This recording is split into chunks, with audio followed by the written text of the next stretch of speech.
Welcome to the deep dive. Today we're heading, virtually at least, to the Maine coast, Acadia National Park. It's a special place, first national park east of the Mississippi, which is pretty cool in itself. Yeah, and it has this unique origin story, right? Mostly private land donations.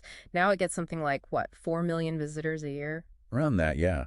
It's incredibly popular. Hmm. And our mission today, well, it's to really get under the skin of Acadia. Okay. From its deep geological roots, the rocks themselves, to all the life, the ecosystems, and the human stories woven through it all. We've pulled together a bunch of different sources for this deep dive scientific stuff. History should be pretty comprehensive. Exactly. We want to give you a really rich picture, whether you've been there or just, seen the photos. Right. So if you're curious about Acadia but maybe a bit overwhelmed by all the info out there, stick with us. We're hoping to uncover some surprising bits, some memorable facts. Let's do it. Where should we start? Maybe just, where is it exactly? Good idea. Location. It's not just one solid piece of land, is it? No, not at all. The biggest chunk is on Mount Desert Island. That's the largest island off Maine. But it also includes the Scoodic Peninsula, which is on the mainland. Okay. And then part of Aloho, plus a bunch of smaller islands scattered around, adds up to nearly 50,000 acres altogether. So quite spread out, and getting it established as a park, that took time too. It did. It started as Sieur de Man National Monument back in 1916. Then Lafayette National Park in 1919, that was the big one, right? First east of the Mississippi. That was the milestone. And then finally, the name we know now, Acadia National Park, came in 1929. And that name, Acadia, has its own history. Something about an early explorer. Yeah, Giovanni Verrazzano. Way back in 1524, he sailed by and apparently thought the coastline looked like Arcadia in Greece. Pastoral, idyllic. Huh, interesting connection. So those key facts, just to ground us: location, Maine coast, size, almost 50,000 acres. Right. Established 1916, then 19, then 29. Highest point is Cadillac Mountain, 1,530 feet. Impressive. And tons of trails, 158 miles for hiking. Plus those famous carriage roads. 45 miles of those. And 27 miles of the historic Park Loop Road on Mount Desert Island. Lots to explore. Okay, foundations set. Now let's dig into the literal foundations. The geology. This landscape tells a seriously old story. Oh, absolutely. Hundreds of millions of years old. The very oldest rock there is called the Ellsworth Schist. Schist, okay. Yeah, formed over 500 million years ago. Started as underwater sediments, volcanic ash, then got squeezed and heated deep underground during, ancient tectonic plate movement. Wow, so that's the base layer. Pretty much. Then, maybe 450 million years ago, you had this little continent piece, Avalonia, bump into North America. Added more complexity. Collision. And over time, more stuff piled up, sediments that eventually hardened into rock. That's the Bar Harbor Formation. But the granite, that's what you really see, right? The mountains, the cliffs? That's the signature rock for sure. Much later, molten rock, magma, pushed up into all those older layers from deep down. And then cooled very, very slowly. Critically slowly, yeah. That slow cooling allowed big mineral crystals to form and lock together really tightly. That's what makes the granite, especially the Cadillac Mountain granite, which is about 420 million years old, so incredibly hard and resistant to erosion. Ah, so that's why the mountains are still there, standing so tall after all this time, that hardness. Exactly. It's fascinating. You start with underwater volcanoes, then this slow-cooking deep underground. Yeah. It all leads to this really tough stone. Okay, so they've got fire, deep pressure, slow cooling, and then ice. Because the shape of the place, those U-shaped valleys, the dramatic drops, that's glaciers, isn't it? Totally glaciers. Over the last few million years, massive ice sheets flowed down from the north, covering Maine repeatedly. Like the Wisconsin glaciation. That's the most recent big one, peaked around 18,000 years ago. These glaciers were, just enormous forces. They scraped and carved the granite mountains. Sculpting them. Yeah, carving out those classic U-shaped valleys, scouring the bedrock, leaving behind those sheer cliffs. Just immense power. And you can literally see the evidence left behind, like polished rock surfaces. Polished bedrock, long scratches called striations. Oh, yeah, like giant fingernail marks. Exactly. And those big boulders just dropped in weird places. Yeah. Glacial erratics. Bubble rock is the famous one. Perched right on the edge. Amazing. It really shows you what ice can do. And as the glaciers melted, they dropped all the rock and dirt they were carrying this glacial till. Right. And the land itself had been pushed down by the weight of the ice. So as the ice melted, the ocean actually flooded inland for a while. Okay. Then the land slowly started to rebound, rising back up. That's called isostatic rebound. lifted things back above sea level. And the meltwater filled in the hollows the glaciers dug out, created the lakes and ponds. Precisely. That's where all those beautiful freshwater bodies come from. Which leads us to some sound. People always call it the only fjord on the East Coast, but that's not quite right, is it? Yeah, that's a common description. And visually, it feels like a fjord. It's deep, dramatic. But technically, geologists classify it as a fjord. A fjord. What's the difference? It's subtle. Both are glacially carved valleys flooded by the sea. But true fjords, like in Norway, tend to be much deeper overall, have steeper walls, and often have these deep, oxygen-poor basins at the bottom. Fjords are generally shallower, wider, maybe less extreme relief. So still impressive, still glacial, just a different technical term. Exactly. It was carved out along existing weak spots, fracture zones, in the granite, just like the other big north-south valleys. And glaciers also dumped moraines, piles of rock and debris near its mouth, which helped shape it. And the coastline itself, overwhelmingly rocky. That's the granite again, resisting the ocean. Absolutely. It's a relatively young coastline, geologically speaking, and that hard granite just doesn't erode easily, even with the constant pounding of the Atlantic waves. Except for Sand Beach. That place is different. It is. It's really unique. The sand there isn't mostly ground-up rock. It's primarily tiny fragments of shells and marine organisms' skeletons, calcium carbonate, washed in from offshore. Wow, so biologically created sand. Pretty much makes it quite special. And beneath the surface today, there's even more history. Fossils. Yes, in deposits called the Presumpscot Formation, or Presumpscot clay. This stuff dates from about 15,000 to 11,000 years ago, right after the big glaciers melted back. So when the sea level was higher because the land was still pressed down? Exactly. The ocean flooded in, and fine mud and silt settled on the seafloor, burying organisms. What kind of fossils do you find? What do they tell us? They give us this amazing snapshot of the post-glacial environment. Mostly tiny marine things, microscopic foraminifera, bits of sponges called spicules, little colonial critters called bryozoans, small clams and snails, even the coiled tubes of Sciurorbis worms. Anything else? Yeah, also bits of plants washed in from land pollen, wood fragments from trees like white spruce and balsam poplar, and believe it or not, evidence of Atlantic walrus in the broader region from that time. Walrus in Maine. It shows how different things were. A colder sea, recovering landscape. These fossils paint a picture of dramatic environmental change right after the Ice Age. Incredible.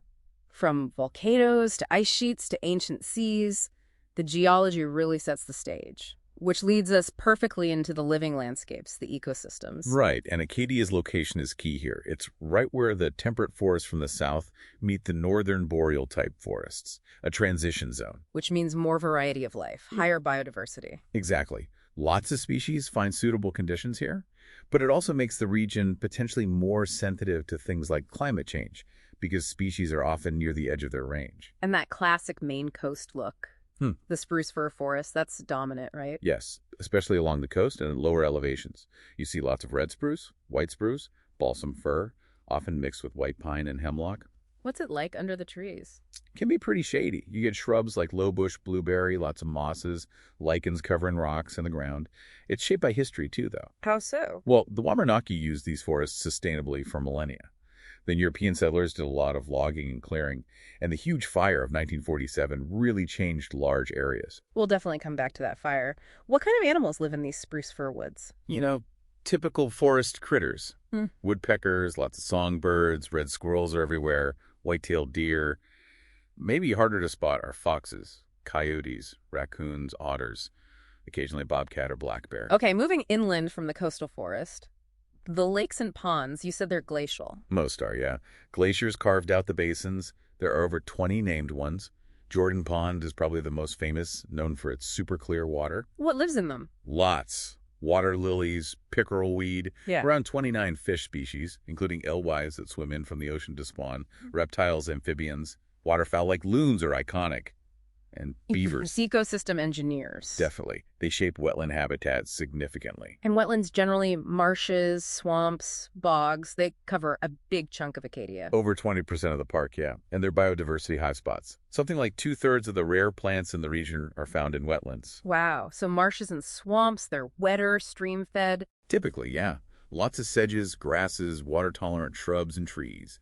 Great habitat for amphibians, insects, birds on migration, mammals. And bogs are different. More acidic. Very different. Usually form in spots with poor drainage left by glaciers. They're dominated by sphagnum moss, which makes the water very acidic and low in nutrients. So only specialized plants can live there. Right.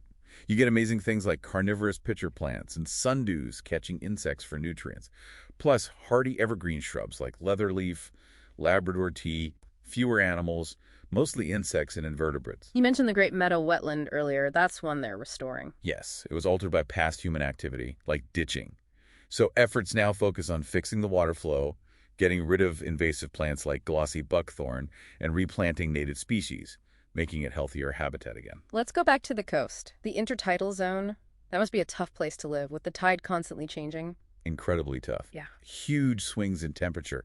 Salinity, whether you're wet or dry, getting pounded by waves. Yet life thrives there. It really does. Seaweeds like rockweed and kelp are the base. Then you've got mussels, periwinkles clinging to rocks, barnacles, Crabs. native hermit crabs, yeah. But also invasive ones like the European green crab and the Asian shore crab, which is a real problem for native species. Oh dear. What else? Starfish, sea urchins. Lots of invertebrates. When the tide goes out, the birds move in. Gulls, terns, eiders, shorebirds. It's feeding time. Tide pooling must be amazing there. Fantastic. A great way to see that resilient life up close.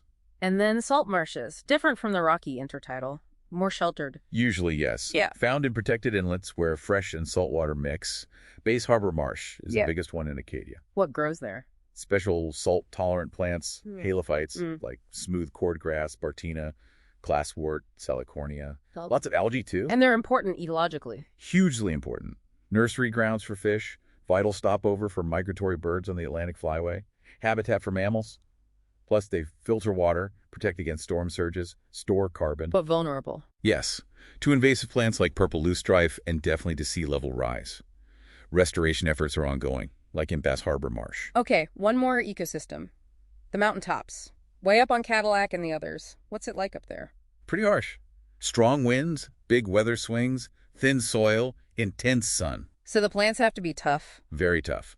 You see stunted, dwarfed spruce and fir trees, hardy shrubs like lowbush blueberry, mountain cranberry, special little plants like three-toothed cinquefoil, lots of lichens and mosses on the rocks, Animals. fewer large animals, birds of prey hawks, peregrine falcons, owls, eagles hunt up there, small mammals like deer mice, voles. Peregrines nest there. Do they close trails sometimes? They do. Peregrines nest on some cliffs, and yeah, nearby trails might be seasonally closed to protect them during nesting season. It's important. And those summits are fragile, aren't they? All the foot traffic. Very fragile. Foot traffic easily causes erosion, damages the thin soil and sparse vegetation, so there are active restoration projects replacing soil, replanting hardy native species, often in partnership with groups like Friends of Acadia. Amazing range of ecosystems in one park. Coastal forests, lakes, wetlands, intertidal zones, salt marshes, mountain summits, each unique.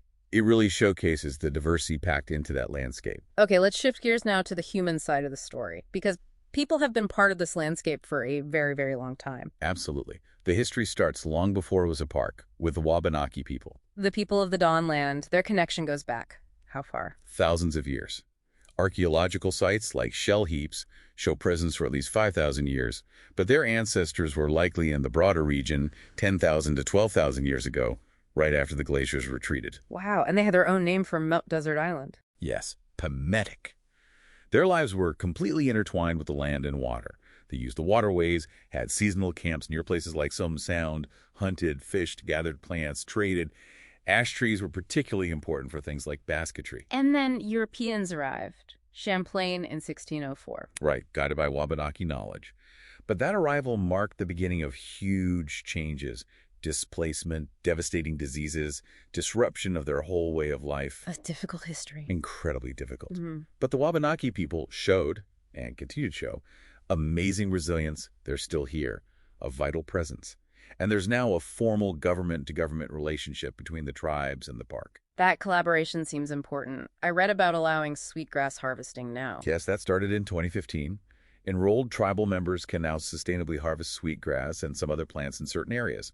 It recognizes their cultural heritage and traditional ecological knowledge after being restricted for nearly a century. A positive step. And they work with the Acadia Museum, too. Yeah, the park and the Abbey Museum collaborate on programs to share Wabanaki history and culture with visitors. It's really valuable. Okay, so after the Wabanaki's long history, we have those early European encounters. Champlain called it Ile de Mont Désert, Island of Barren Mountains. Doesn't sound very inviting. Maybe just reflecting the rocky coast he saw from his ship. There was a French mission, briefly. Very briefly, in 1613, first French Jesuit mission in North America, actually. But the English destroyed it the same year. After that, not many Europeans lived here for about 150 years. Until permanent settlement began. Right, around 1761, with the Soames and Richardson families settling in what's now Sumsville. Then the 19th century brought industries farming, logging, fishing, shipbuilding, granite quarrying. Lots of resource extraction. Yeah, using the island's resources. Yeah. But ironically, that kind of set the stage for people later appreciating the scenery itself and wanting to preserve it. Which leads to the rusticators. Love that name. Who were they? They started arriving mid-19th century. Affluent city folks, mostly from the East Coast cities like Boston, New York, Philadelphia. What drew them there? Initially, it was the paintings. Landscape artists like Thomas Cole, Frederick Church, part of the Hudson River School, painted these dramatic, romantic scenes of Mount Desert Island. Made people curious. So art-inspired tourism. Big time. These wealthy visitors, the rusticators, wanted to escape the cities, immerse themselves in nature. They built these huge summer homes they called cottages. Right. Mansions, really. Pretty much. And they formed village improvement associations in places like Bar Harbor, Seal Harbor. They were interested in maintaining the beauty of building hiking trails. It was a shift towards valuing the landscape for its own sake. And that desire for preservation led to the park's creation, driven by some key figures. Charles W. Eliot. Yes, the president of Harvard. He was a summer resident, saw the need to protect the land from development. In 1901, he formed the Hancock County Trustees of Public Reservations to buy land and hold it for the public. He had a big vision for the whole island as a park. But the real driving force was George Bucknam Dorr, the father of Acadia. Absolutely. Dorr was relentless, heir to a fortune, but he poured his energy and money into conservation. He was central to the trustees, bought key land himself, like around Sieur de Montspring. And he lobbied hard for federal protection. Tirelessly. That led to the National Monument in 1916. He became its first custodian, then the first superintendent of the park, serving right up until he died in 1944. His dedication was incredible. And you can't talk about Acadia's creation without John D. Rockefeller Jr. No way. Yeah. His contribution was immense. He loved riding horses and hated cars, so he envisioned this amazing network of motor-free carriage roads. The 45 miles we mentioned? Exactly. Built between 1913 and 1940. Meticulously engineered, beautiful stone bridges, those Rockefeller's teeth, an incredible gift. Plus, he donated over 11,000 acres of land. Huge impact. These figures were really pivotal. Then, during the Depression, the CCC played a role too, the Civilian Conservation Corps. A major role. They had 3 camps in Acadia. Young men doing vital conservation work, forest management, fighting pests like white pine blister rust, building fire breaks. And infrastructure. Lots of it. Many hiking trails, the seawall campground, picnic areas, dams, even grading roadsides carefully. Their rustic style blended with the landscape, and their work really shaped the park's recreational access we enjoy today. Then came a huge turning point, the Great Fire of 1947. A devastating event. It was an incredibly dry fall. The fire started small near a bog or dump on October 17th. But it got out of control. Massively. Yeah. On October 21st, strong winds whipped it into an inferno. It burned over 17,000 acres, about 10,000 within the park boundaries, wiped out huge parts of Bar Harbor estates, hotels, homes. How did people escape? Many evacuated by boat. They even had to bulldoze parts of Route 3 to get fire trucks in and people out later. It burned for weeks, finally out mid-November. What were the long-term impacts? Huge ecological changes. Mature spruce fir forests were replaced by faster-growing birch and aspen, which actually increased the fall color. It also led to better fire management cooperation. And some damaged properties were donated, expanding the park. A stark reminder of nature's power. What a history. Wabanaki presence, European arrival, rusticators, dedicated founders, CCC labor, and that transformative fire. It all shapes the Acadia we see. It really does. The human story is inseparable from the natural one. Okay, so for listeners inspired to visit, let's talk about experiencing Acadia. What are the top things to do? Hiking has to be high on the list. Definitely. Those 158 miles of trails offer something for everyone. Easy walks along the coast, moderate climbs, and those really unique, challenging iron rung routes. Like Beehive and Precipice. Exactly. Not for the faint of heart, but incredible views. And many trails follow historic routes, old Wabanaki paths, Yeah. paths built by those village improvement associations or the CCC. And biking the carriage roads. That sounds idyllic. It's a classic Acadia experience. 45 miles of smooth, crushed rock roads, no cars allowed, winding through beautiful forests and past ponds over those gorgeous stone bridges. Pure Rockefeller legacy. Any rules for biking them? Yeah, good etiquette is key yield to horses and walkers. Class 1 e-bikes are allowed, but there's a 20-mile-per-hour speed limit. No biking on hiking trails, obviously. And check for seasonal closures, especially in muddy spring. You can bike the main Park Loop road too, right? But with cars. You can, yes.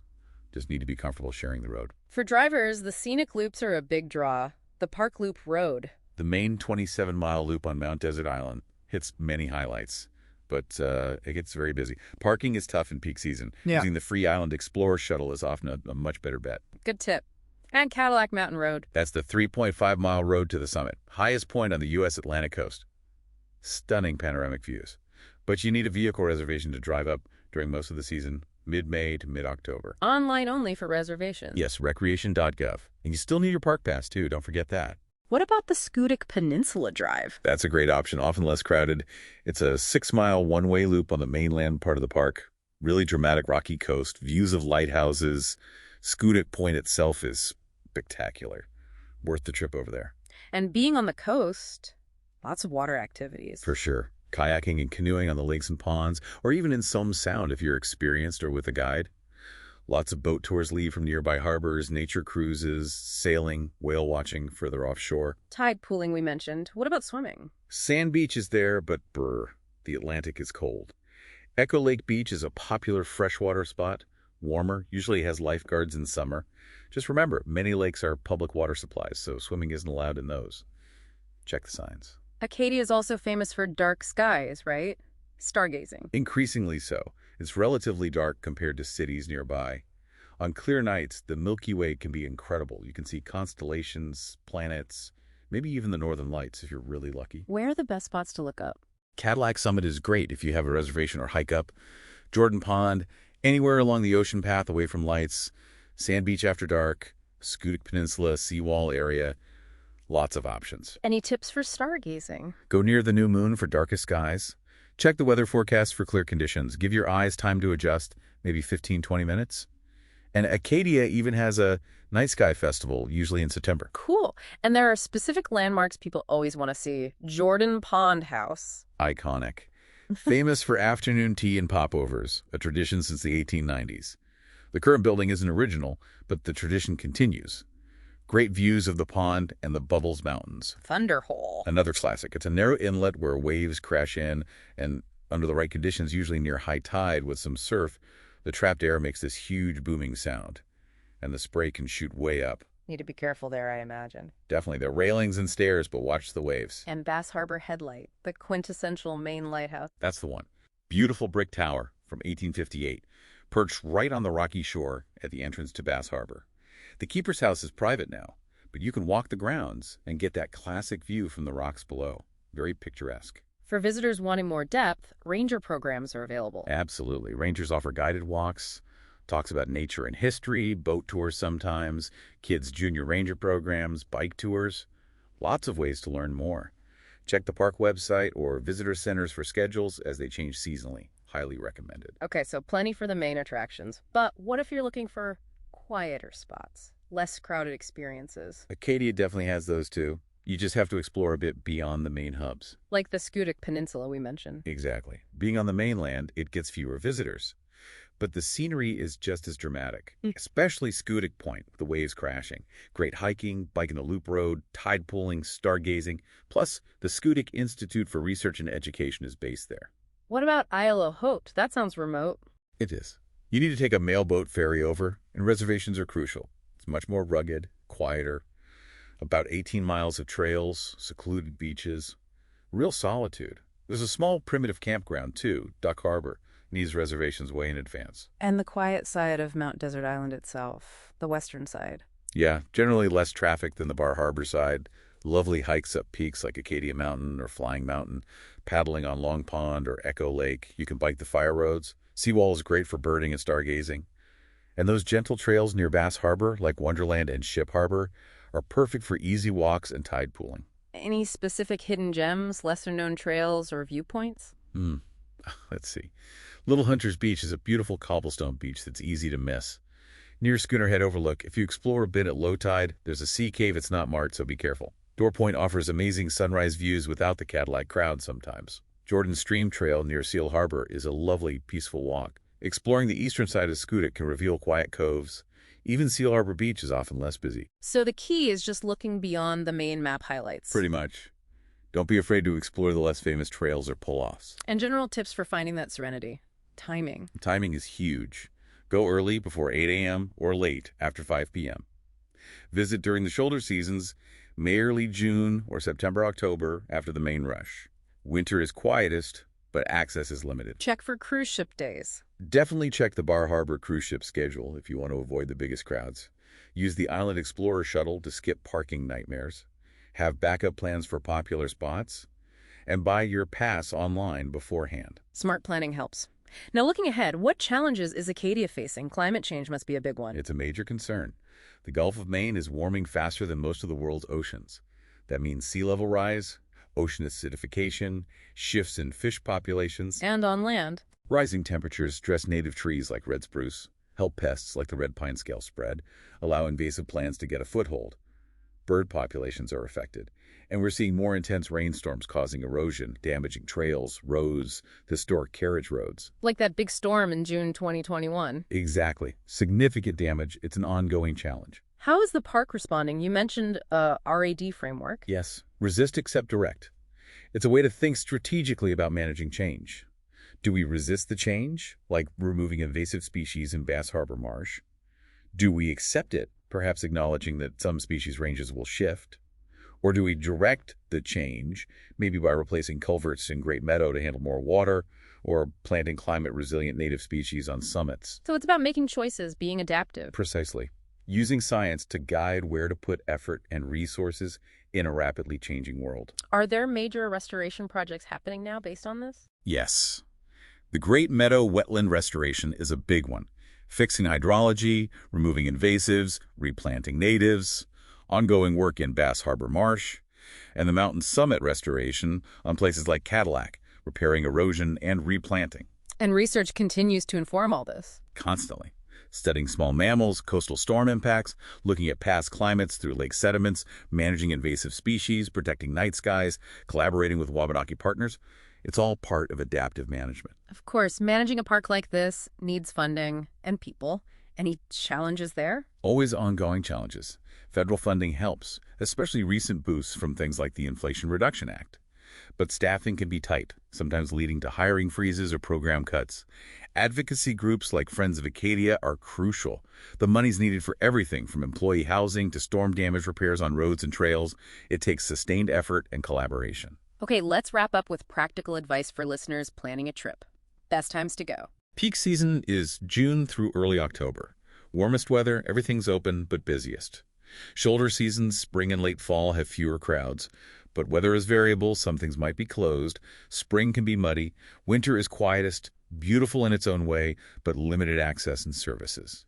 Think cross-country skiing, snowshoeing. Dress in layers. Always. Coastal Maine weather can change quickly any time of year. Park passes, fees, reservations. What's essential to know? You need a park entrance pass year-round. You can buy 7-day passes, annual passes, or use America the Beautiful passes. Best to buy online in advance or be ready for cashless payment at most entrances. And Cadillac Summit Road reservations. Crucial during peak season, mid-May to mid-October. Online only via recreation.gov. Book ahead. Same for camping. All reservations online via recreation.gov. No walk-ups, no backcountry camping. Plan ahead is the mantra. What about accessibility? Acadia is committed to it. They honor the Interagency Access Pass. Best to contact the park ahead of time for specific needs or program accommodations. The Island Explorer buses are accessible. Service animals are permitted in most places. There are listening devices, braille brochures, audio descriptions via the app, specific guidelines for mobility devices, accessible carriage rides, beach wheelchair at Echo Lake. Check the park website for details. Great. So, Acadia, It really is this incredible blend of geology, ecosystems, human history, a real treasure. It absolutely is. And facing challenges, yes. Yeah. But there's so much dedicated work going into protecting it, using science, working together. It's inspiring. We definitely encourage everyone listening to plan a visit, experience it for yourself. There's just so much to see and do. And maybe a final thought to leave people with. Acadia's history is so tied to private individuals stepping up, donating land, driving its creation. So think about today's challenges, climate Yeah. change, funding needs. What role do we all play, individually and collectively, in making sure places like Acadia are protected for the future? That's a really powerful question, something to definitely reflect on. Check out the park's website, explore the resources. There's always more to learn about Acadia's story and how to support its future.